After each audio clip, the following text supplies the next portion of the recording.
Hello दोस्तों, नमस्कार। आपके अपने यूट्यूब चैनल पर आपका स्वागत है। इस वीडियो में हम बात करेंगे इजराइल ईरान वॉर को लेकर काफ़ी बड़ी खबरें सामने आ रही है, उनको डिस्कस करेंगे। बाजार के लिए कुछ और ख़राब खबरें देखने को मिल रही है।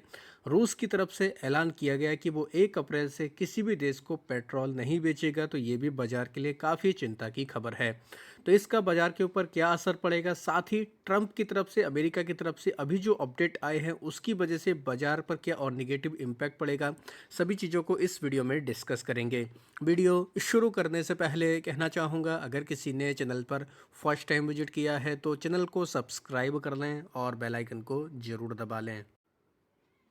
फ्राइडे को बाजार की धज्जियां उड़ गई। 2% टूटकर निफ्टी 50 बंद हुआ। लगभग 500 पॉइंट की गिरावट रही। साथ ही सेंसेक्स में भी 2.25% की गिरावट रही।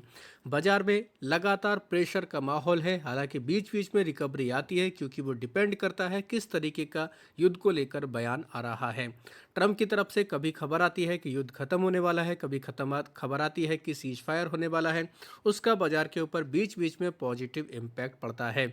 लेकिन अभी युद्ध वाली सिचुएशन काफ़ी गंभीर होते हुए देखने को मिल रही है।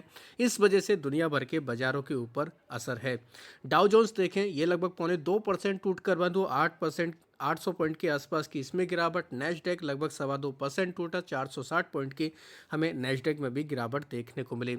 अब ये युद्ध दोस्तों थोड़ा सा और बढ़ते हुए देखने को मिल रहा है, क्योंकि एक काफ़ी चौंकाने वाली खबर देखने को मिल रही है। खबर यह है कि जो ईरान का समर्थित हूती विद्रोही हमें देखने को मिल रहे हैं, उनकी तरफ से अब दोस्तों जो यमन का हूती विद्रोह है, इन्होंने ईरान के साथ में ज्वाइन कर लिया, यानी कि ईरान को सपोर्ट करने के लिए ये भी युद्ध में उतर चुके हैं और इन्होंने इजराइल के ऊपर मिसाइल अटैक किया है। तो ये काफ़ी बड़ी खबर है दोस्तों। इसकी वजह से कह सकते हैं बाजार के ऊपर और भी ज़्यादा असर पड़ते हुए देखने को मिल सकता है। हालांकि ये जो मिसाइल इन्होंने दागी है, लगभग 2000 किलोमीटर दूर ये दोस्तों बैलिस्टिक मिसाइल इनकी तरफ से दागी है। और इनकी तरफ से ये भी कहा गया है कि जब तक इनका मकसद पूरा नहीं हो जाता तब तक हमले जारी रहेंगे। तो ये काफ़ी इम्पोर्टेंट खबर दोस्तों आज के दिन हमें देखने को मिली। हालांकि इसराइल की तरफ से कहा गया है कि उनको पता चल गया था कि मिसाइल लॉन्च हुए, इन्होंने इसलिए अपने एयर डिफेंस सिस्टम को एक्टिव कर दिया था, जिसको हवा में ही मिसाइल को गिरा दिया गया था। यानी कि इसराइल के ऊपर इसका कोई दोस्तों असर तो नहीं पड़ा है। रास्ते में ही, यानी कि हवा में ही मिसाइल को मार गिराया था। लेकिन यमन के हूती विद्रोही का ईरान के साथ में आना, ये कहीं ना कहीं दोस्तों बाजार के लिए एक अनिश्चितता का माहौल पैदा कर सकता है। एक और इम्पॉर्टेंट दोस्तों हम लोग को खबर देखने को मिली है। इसराइल की तरफ से दोस्तों ईरान के जो न्यूक्लियर साइट है वहाँ पर हमले किए गए। साथ ही हैवी वाटर स्टील प्लांट पर भी हमले किए गए हैं। तो दोस्तों वहाँ अगर मिडिल ईस्ट की बात की जाए तो वहाँ पर वाटर प्लांट भी काफ़ी ज़्यादा दोस्तों बड़ा योगदान देता है। अगर वहाँ पर भी हमले होते तो ये भी चिंता की बात है। तो न्यूक्लियर साइट पर अगर हमला हो रहा है तो कहीं ना कहीं दोस्तों कह सकते हैं ये युद्ध हम लोग को न्यूक्लियर युद्ध की ओर जाते हुए देखने को मिल सकता है। ऐसी भी खबरें बाजार में आ रही हैं। हालांकि ईरान की तरफ से कहा गया कि इजराइल को इसकी काफ़ी बड़ी कीमत चुकानी पड़ेगी। तो ये भी एक काफ़ी इम्पॉर्टेंट अपडेट देखने को मिला। तो ये भी कहीं ना कहीं कह सकते हैं बाजार के लिए निगेटिव खबर है। अब बात करेंगे दोस्तों, ये जो हम लोग को ईरान की जो न्यूक्लियर साइट पे अटैक देखने को मिला, तो यमन की हूती ने बदले में इनके साथ में ये भी किया है। तो ये तो अपडेट हम लोगों ने ऑलरेडी स्टडी कर लिया। अब ट्रंप की तरफ से भी दोस्तों उल्टे सीधे बयान आ रहे हैं। ट्रंप की तरफ से कहा गया है, जो ईरान के सुप्रीम लीडर हैं मुजितबा खामनेई, ट्रंप की तरफ से कहा गया कि या तो वो मर चुके हैं, मारे जा चुके हैं अमेरिका के हमले में, या फिर कहीं गंभीर रूप से घायल हैं। ऐसा ट्रंप की तरफ से बयान आ रहे हैं, यानी कि बार बार भड़काऊ बयान ट्रंप की तरफ से देखने को मिल रहे हैं। सारी चीज़ें नॉर्मल होती है, इनकी तरफ से भड़काऊ बयान आते हैं, बाद में फिर ये कहते हैं कि अब युद्ध खत्म होने वाला है। तो ये कहीं ना कहीं कह सकते हैं दोस्तों ट्रंप एक तरीके से बाजार को वोलेटाइल करने के बार बार प्रयास कर रहे हैं। तो ये भी एक अपडेट ट्रंप की तरफ से हमें देखने को मिला। साथ ही ट्रंप की तरफ से दोस्तों एक और हमें इम्पॉर्टेंट कमेंट देखने को मिला, जो स्ट्रेट ऑफ हॉर्मुज, यानी कि अगर कहा जाए हॉर्मुज जल संधि, जो हॉर्मुज संधि है, जो रास्ता है, उसको बंद किया ईरान ने। अभी इनकी यही डिमांड है कि सारे युद्ध बंद किए जाएं, मुआवजा दिया जाए, तभी इसको खोला जाएगा। ट्रंप की तरफ से बयान आया है कि स्ट्रेट ऑफ हॉर्मुज को इन्होंने नाम बदल के स्ट्रेट ऑफ ट्रंप कर दिया है। यानी कि इनका बाद में इन्होंने हालांकि कहा कि ये मिस्टेक हुआ है, इनका इंटेंशन ये नहीं था, ये युद्ध को लेकर ये जो हम लोग को अपडेट देखने को मिले। तो ओवरऑल कह सकते हैं ट्रंप भी कहीं ना कहीं बीच बीच पे भड़काऊ बयान दे रहे हैं, जो बाजार के लिए कहीं ना कहीं अनिश्चितता पैदा कर रहा है। साथ ही क्रूड ऑयल सबसे बड़ी सिरदर्द बना हुआ है, चिंता की बात बना हुआ है। इसी वजह से बाजारों में हमें गिरावट देखने को मिलती है। अभी दोस्तों बीच में रिपोर्ट देखने को मिलती, क्रूड ऑयल के भाव $150 प्रति बैरल तक जा सकता है, लेकिन इसको भूल जाइए। अब जो हम लोग को न्यू वार्निंग देखने को मिल रही है दुनिया के लिए, वो क्या है, $200 प्रति बैरल तक हमें क्रूड ऑयल के प्राइस बढ़ते हुए देखने को मिल सकते हैं।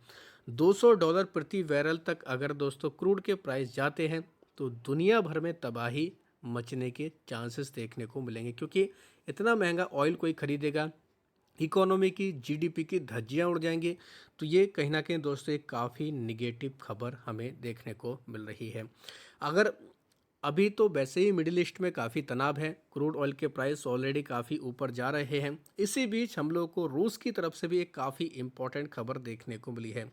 रूस की तरफ से कहा गया कि 1 अप्रैल से दोस्तों क्या कर रहे हैं, ये बैन कर रहे हैं एक्सपोर्ट किसका, गैसोलाइन का। गैसोलाइन मतलब एक तरीके से इसको पेट्रोल कहा जाता है। तो रसिया ने दोस्तों क्या किया, रूस ने क्या किया है, 1 अप्रैल से किसी भी देश को एक्सपोर्ट करने के लिए बैन लगा दिया, यानी कि अपने देश से ये किसी भी देश को 1 अप्रैल से गैसोलाइन यानी कि पेट्रोल का एक्सपोर्ट नहीं करेंगे। ऐसा ऐलान किया गया रूस की तरफ से। किस लिए किया गया, ताकि ये अपने देश के अंदर इसके प्राइस को स्थिर रख सकें, स्टेबल रख सकें, ऐसा इसलिए इन्होंने ऐलान किया है। तो कहने का मतलब ही कि ये है कि ये भी एक कहीं ना कहीं दोस्तों क्रूड के प्राइस पर दबाव बढ़ा सकता है, क्रूड के प्राइस इसकी वजह से बढ़ सकते हैं। 1 अप्रैल से रूस किसी भी देश को पेट्रोल नहीं बेचेगा, ये कहीं ना कहीं काफ़ी नेगेटिव खबर देखने को मिल रही है। क्रूड ऑयल के अगर भाव देखें तो $112 प्रति बैरल तक ब्रेंट क्रूड के प्राइस आ चुके हैं।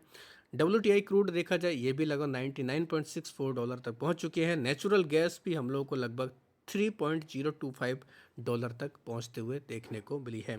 तो लगातार बाजार के लिए खराब खबरें आ रही हैं। इसी बीच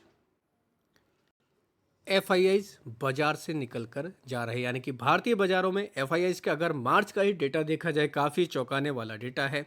1,11,377 करोड़ की इन्होंने बिकवाली की है। इतना ये दोस्तों माल बेच चुके हैं भारतीय बाजारों में। अगर 27 मार्च का ही देखा जाए 4,367 करोड़, 25 मार्च को 1,805 करोड़, 24 मार्च को 8,000 करोड़, 23 मार्च को 10,414, साथ ही देख सकते हैं 13 मार्च को 10,716 करोड़। यानी कि लगातार इनकी तरफ से बिकवाली की जा रही पूरे मार्च मंथ में, यानी कि अभी आज 28 मार्च है, अभी 3 दिन और बाकी हैं, यानी कल भी बाजार बंद रहेंगे। तो आप लोग देख सकते हैं 1-2 दिन और अगर देखा जाए आंकड़ा तो ये 1,20,000 करोड़ के पार भी देखने को मिल सकता है। तो इतना चौंकाने वाला डेटा रहा है। हालांकि DII की तरफ से बाजार को काफ़ी सपोर्ट करने की कोशिश की गई, 1,28,000 करोड़ की इनकी तरफ से खरीदारी की गई है। तो आप लोग आंकड़ा देख सकते हैं 1,11,000 करोड़ की बिकवाली में 1,28,000 करोड़ की खरीदारी, यानी कि बिकवाली से ज़्यादा आंकड़ा है। उसके बावजूद बाजार में इतनी ज़्यादा गिरावट है। अगर दोस्तों DII अगर इतने पैसा बाजार में नहीं डालते, अगर इतनी खरीदारी नहीं करते, तो बाजार इस समय हम लोग को 17-18 हज़ार के आसपास निफ्टी देखने को मिल सकता था। तो काफ़ी चौंकाने वाले ये आंकड़े देखने को मिल रहे हैं। बाजार में अनसर्टेनिटी का माहौल है, इसलिए FII जा रहे हैं। साथ ही रुपीज़ कमज़ोर हो रहा है, 94.29 के आसपास ये हम लोग को रिकॉर्ड लो पर आते हुए देखने को मिला। ये भी एक चिंता की बात देखने को मिल रही है। तो आने वाले जो सेशन रहेगा बाजार के लिए कहीं ना कहीं ये खबरें काफ़ी निगेटिव काम कर सकती है। हालांकि कुछ खबरें अगर बीच बीच में ट्रंप की तरफ से आती भी है, अगर पॉजिटिव खबरें आती हैं तो उसका पॉजिटिव असर भी देखने को मिल सकता है। तो आप ज़रूर इन खबरों को डिटेल में जाकर स्टडी कर सकते हैं, उसके अकॉर्डिंग अपनी रणनीति बना सकते हैं। वीडियो अगर आपको पसंद आया तो चैनल को सब्सक्राइब कर लें और बेल आइकन को ज़रूर दबा लें।